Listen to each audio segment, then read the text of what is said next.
1945 সালের আগে ইসরায়েল নামে কোনো দেশ ছিল না। ইহুদি সন্ত্রাসীরা, তারা একটা ইহুদি রাষ্ট্রের জন্য লড়ছিল। আজকে এই প্যালেস্টাইনিদের সন্ত্রাসী বলা হচ্ছে কেন? সন্ত্রাস শব্দটাকে কোনো সংজ্ঞা দেয়া খুবই কঠিন। এই শব্দটার অনেকগুলো সংজ্ঞা আপনারা পাবেন, আর অনেক সংজ্ঞায় পরস্পর বিরোধী। সংজ্ঞা জিনিসটা আসলে বায়বীয়, এটা বিভিন্ন সময়ে বদলায়, আর বদলানোর কারণ ভৌগোলিক অবস্থান এবং ঐতিহাসিক ঘটনা।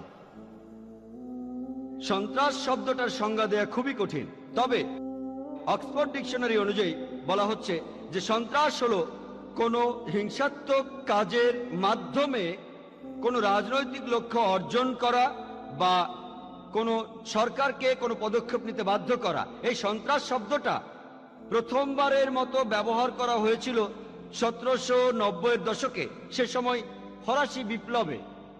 আর এই 1790-এর দশকে একজন কূটনীতিক, এডমান্ড বার্ক, একজন ব্রিটিশ কূটনীতিক, তিনি এই শব্দটা দিয়ে বুঝিয়েছিলেন সে সময় ফ্রান্সের জ্যাকোবিন সরকারকে।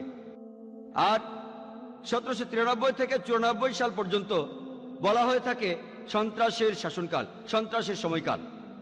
আর ম্যাক্সিমিলিয়ান রবস্পিয়ার, তিনি ছিলেন এই সরকারের প্রধান।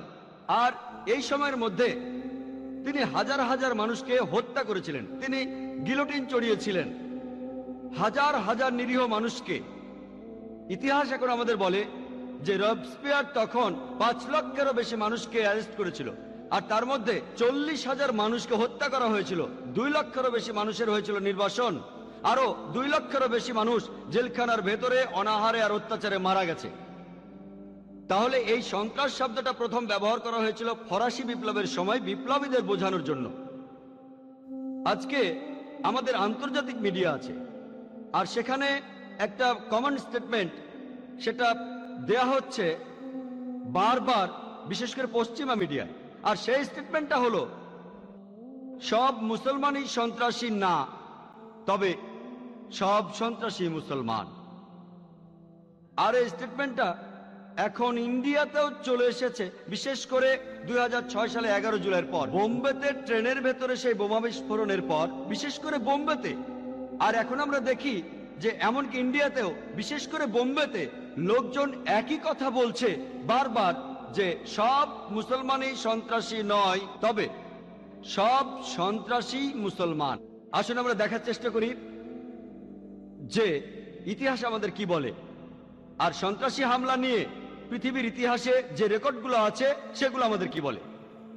এখন আমরা রেকর্ডগুলো দেখি।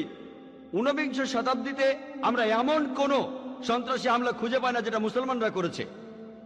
সময় যেহেতু এখানে কম, তাই আমি 19বিংশ শতাব্দীর সবগুলো হামলার কথা বলতে পারবো না, আমি মাত্র কয়েকটার কথা বলছি। আমরা জানি 1981 সালে রাশিয়ার যার দ্বিতীয় আলেকজান্ডারকে হত্যা করা হয়েছিল সেন্ট পিটার্সবার্গের রাস্তায়। তিনি একটা বুলেট প্রুফ গাড়িতে করে ঘুরছিলেন, তখন এক বোমা বিস্ফোরণে 21 জন নিরীহ পথচারী মারা গেল। তিনি বুলেট প্রুফ গাড়ি থেকে বের হলেন, আরেকটা বোমা ফাটলো, তিনি মারা গেলেন। তাকে কোনো মুসলমান মারেনি, তাকে হত্যা করেছিল ইগনেসি বুলবুস থেকে আসা একজন পোল। সে অমুসলিম ছিল, সে ছিল নৈরাজ্যবাদী। আমরা জানি 1886 সালে শিকাগো শহরে হে মার্কেট স্কোয়ারে শ্রমিকদের মিছিলের মধ্যে একটা বোমা বিস্ফোরিত হয়েছিল, আর 12 জন নিরীহ মানুষ মারা গিয়েছিল। তাদের মধ্যে একজন ছিল ডি জেন নামে পুলিশ, আরো 7 জন আহত পুলিশ পরে হাসপাতালে মারা গিয়েছিল। এই ঘটনার জন্য যারা দায়ী তারা মুসলমান ছিল না। 8 জন নৈরাজ্যবাদী, সবাই অমুসলিম ছিল। যদি আমরা বিংশ শতাব্দীর সন্ত্রাসী হামলাগুলো ভালো করে দেখার চেষ্টা করি, আমরা জানি ইতিহাস আমাদের বলে যে 1901 সালের 6 সেপ্টেম্বরে, সে সময়ে আমেরিকার প্রেসিডেন্ট উইলিয়াম ম্যাকিনলি তাকে লিওন নামে একজন নৈরাজ্যবাদী হত্যা করেছিল। লিওন তাকে 2 বার গুলি করেছিল, সে অমুসলিম ছিল। আর 1910 সালের 1 অক্টোবরে একটা বোমা বিস্ফোরিত হয়েছিল, আর সেটা হয়েছিল লস অ্যাঞ্জেলেসের টাইম নিউজ পেপার বিল্ডিং এ। এখানে 21 জন নিরীহ মানুষ মারা গিয়েছিল। এই বোমা বিস্ফোরণের জন্য যারা দায়ী তারা 2 জন ছিল খ্রিস্টান, তাদের নাম ছিল জেমস আর জোসেফ। তারা ছিল ইউনিয়ন লিডার, তারাও মুসলিম ছিল। আমরা জানি যে 1914 সালের 28শে জুন সারায়েভোতে অস্ট্রিয়ার আর্কডিউক ফ্রাঞ্জ এবং তার স্ত্রী সোফিয়া একসাথে নিহত হয়েছিলেন। এখান থেকেই শুরু হয় প্রথম বিশ্বযুদ্ধ। আর এই হত্যাকাণ্ডের জন্য যে লোকগুলো দায়ী ছিল তাদের দলের নাম ছিল ইয়াং বসনিয়া, আর তাদের বেশিরভাগই ছিল সার্বিয়ান, তারাও অমুসলিম ছিল।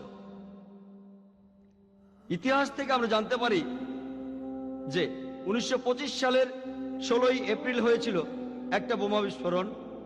ঘটনাটা ঘটেছিল বুলগেরিয়ার রাজধানী সোফায়ার সেন্ট ন্যাডিলিয়া চার্চে। এখানে 150 জনেরও বেশি নিরীহ মানুষ মারা গিয়েছিল, আহত হয়েছিল 500 জনেরও বেশি। এটা ছিল বুলগেরিয়ার নিজের মাটিতে তখন পর্যন্ত সবচেয়ে বড় সন্ত্রাসী আক্রমণ।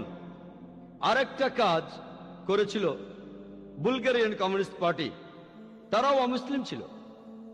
আমরা জানি, ইতিহাস আমাদের বলে যে 1934 সালের 9ই অক্টোবর যুগোস্লাভিয়ার রাজা প্রথম আলেকজান্ডার তাকে একজন বন্দুকধারী হত্যা করে যার নাম ছিল ভ্লাদা জার্জিভ। সেও একজন অমুসলিম ছিল।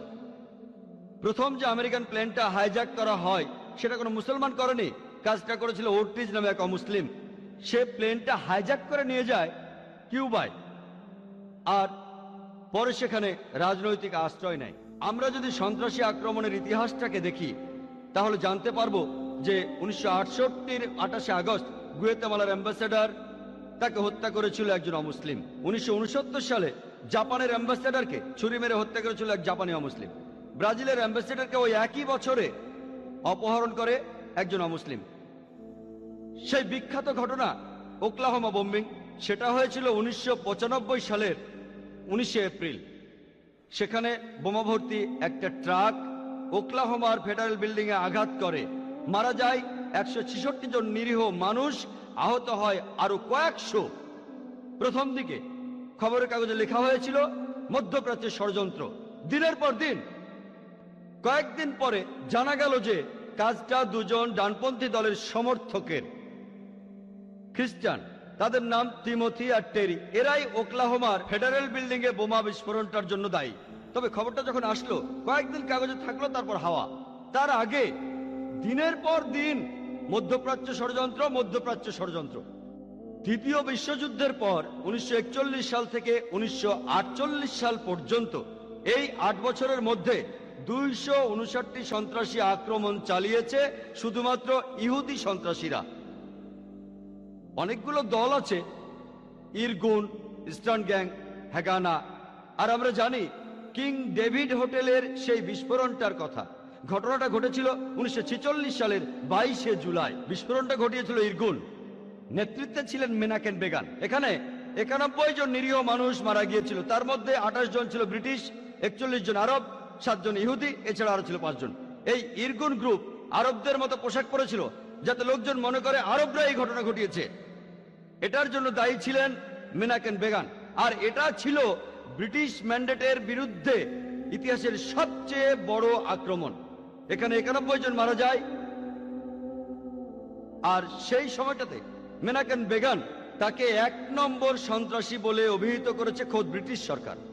পরবর্তীতে কয়েক বছর পরে তিনি হলেন ইসরায়েলের প্রধানমন্ত্রী, আর তার আরো কিছুদিন পরেই তিনি শান্তিতে নোবেল প্রাইজ পেলেন। চিন্তা করেন, যে মানুষটা খুনি,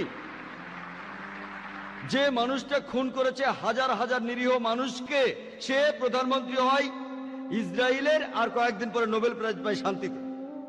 আর তখন এই সন্ত্রাসী দলগুলি যেমন ইস্টার্ন গ্যাং, ইরগুন, হ্যাগানা, এই সব দলগুলি আর নেতারা যেমন Isaac Rabin, মেনাকেম began, Ariel Sharon, এরা সবাই পরে ইসরায়েলের প্রধানমন্ত্রী অথবা উচ্চপদস্থ কর্মকর্তা হয়েছিলেন।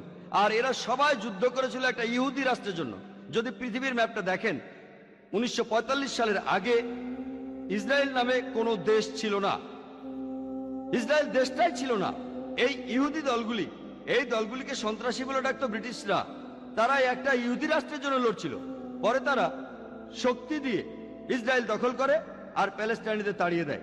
এখন এই লোকগুলি প্যালেস্টাইনের লোকদের বলছে, যাদের দাবিটা আরো জোরালো, তাদের দেশ ফেরত চায়। এখন তাদেরকে সন্ত্রাসী বলে ডাকছে ইসরায়েলিরাই। চিন্তা করেন, হিটলার 60 লক্ষ ইহুদি মেরেছিলেন। তিনি ইহুদিদের বের করে দিয়েছিলেন। তারা প্যালেস্টাইনে যাবে কেন? প্যালেস্টাইনিরা তাদের জ্ঞাতি ভাইদের আমন্ত্রণ জানিয়েছিল, তারা যদি কোনো দেশ চায় তাহলে জার্মানিতে ফিরে যাওয়া উচিত, ইউরোপে যাওয়া উচিত।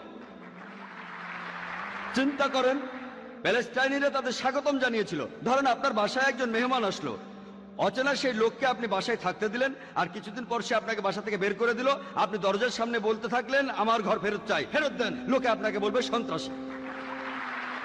ঠিক এই ঘটনাই ঘটেছে। আজকে এই প্যালেস্টাইনিদের সন্ত্রাসী বলা হচ্ছে কেন? তারা তাদের দেশ ফেরত চায়। আর এখন পৃথিবীর মানুষ, বিশেষ করে উন্নত দেশগুলির মানুষ, তারা নির্বিকারভাবে এই অন্যায় মেনে নিচ্ছে। আমরা জানি যে জার্মানিতে ইতিহাস আমাদের বলে 1968 থেকে 1992 সাল পর্যন্ত রাডার মেন হফ গ্যাং তারা অনেক নিরীহ মানুষকে হত্যা করেছিল। ইটালিতে ইতিহাস থেকে আমরা জানতে পারি রেগ ব্রিগেডের কথা, তারাও অনেক নিরীহ মানুষকে হত্যা করেছে। এমনকি 1978 সালে তারা অপহরণ করে ইটালির প্রধানমন্ত্রী এলডো মোরাকে, আর 55 দিন পর তাকে হত্যা করে। আরো যদি দেখেন এরকম দল, এরকম সন্ত্রাসী দল এমনকি জাপানেও আছে, দ্য জাপানিজ রেড আর্মি। তারা একটা বৌদ্ধ কাল্ট, ওম শিনরিকিও বৌদ্ধ কাল্ট। আর তারা একবার নার্ভ গ্যাস দিয়ে টোকিও সাবওয়েতে হাজার হাজার মানুষকে মারতে চেয়েছিল, কিন্তু ভাগ্য ভালো তারা খুব একটা সফল হতে পারেনি। সেখানে মারা গিয়েছিল মাত্র 12 জন। তবে 5700 জনেরও বেশি নিরীহ মানুষ এই ঘটনায় নার্ভ গ্যাসের কারণে আহত হয়েছিল। এরা সবাই বৌদ্ধ। ইংল্যান্ডে 100 বছরের বেশি সময় IRA, আইরিশ রিপাবলিকান আর্মি, বিভিন্ন আক্রমণ চালিয়ে যাচ্ছে ইংল্যান্ডের বিরুদ্ধে। এরা সবাই ক্যাথলিক, তবে তাদের ক্যাথলিক সন্ত্রাসী বলা হয় না, তাদের বলা হয় IRA। আর আমরা জানি তারা অনেক সন্ত্রাসী আক্রমণ চালিয়েছে। শুধুমাত্র 1972 সালে 3টা বোমা বিস্ফোরণ, প্রথমটাতে 7 জন মারা গেছে, দ্বিতীয়টা মারা গেছে 11 জন, তৃতীয়টা মারা গেছে 9 জন। 1974 সালে 2টো বিস্ফোরণ ঘটিয়েছে তারা।